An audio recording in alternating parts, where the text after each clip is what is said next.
আজকে আমি মাটির নিচের আলু দিয়ে ইলিশ মাছ দিয়ে রান্না করব।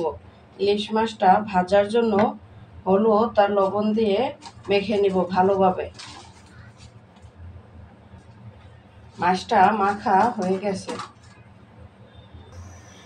প্যান গরম হয়ে গেছে। ইলিশ মাছ ভাজার জন্য তেল দিয়ে দেব। তেল গরম হয়ে গেছে, এখন ইলিশ মাছ দিয়ে দেব। আসসালামু আলাইকুম গাইস, আপনারা সবাই কেমন আছেন?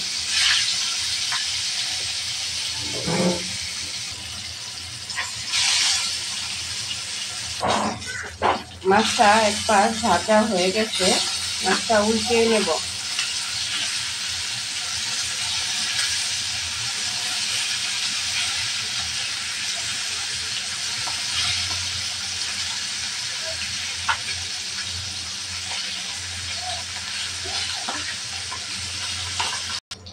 মাছটা ভাজা হয়ে গেছে, এখন একটা বাটিতে তুলে নেব।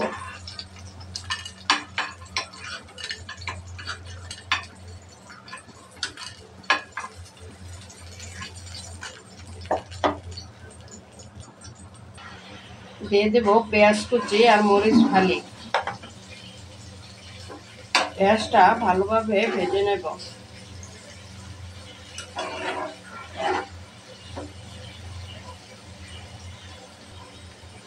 পেঁয়াজটা ভালোভাবে ভাজা হয়ে গেছে, পেঁয়াজটা ভালোভাবে ভেজে নিলেও তরকারির স্বাদ বেড়ে যায়।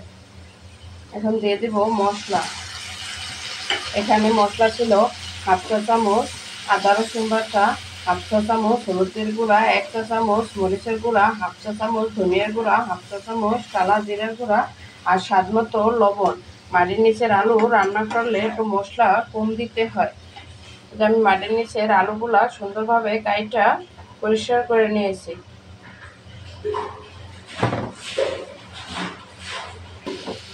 মশলা কষানো হয়ে গেছে, মশলা যত কষাবো তত তরকারির স্বাদ বেড়ে যাবে। মশলা কষানোর উপরে কিন্তু তরকারির মজাটা হয়ে থাকে। এখন দিয়ে দেব আলু। আলুটা মশলার সাথে মিশিয়ে নেব।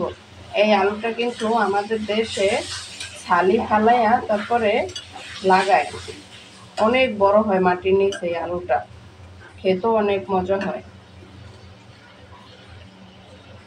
কষানোর জন্য ঢাকনা দিয়ে ঢেকে দেব। কষানো হয়ে গেছে, এখন সিদ্ধ হওয়ার জন্য দিয়ে দেব গরম পানি।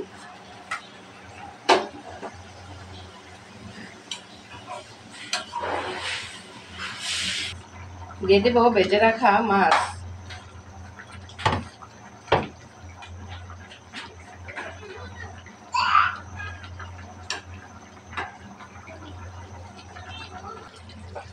তরকারিটা প্রায় হয়ে আসছে, এখন দিয়ে দেব ধনিয়া পাতা।